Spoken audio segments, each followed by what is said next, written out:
म कसैसँग डराउँदिन भन्ने व्यक्ति पनि एकपटक पाल्पा बुटोल सडक खण्ड अन्तर्गतको सिद्धबाबा क्षेत्रमा ट्राभल गरिरहँदा भगवानलाई सम्झेर मेरो रक्षा गरिदिनुहोस् भनेर भनिरहेको हुन्छ।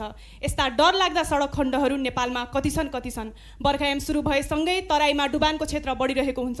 आफ्नै घरको आकाशमा आफ्नै घरको छतबाट आकाशतर्फ हेरेर हेलिकप्टरलाई हात हल्लाएर गुहार मागेको पनि हामीले देखि नै रहेका छौँ।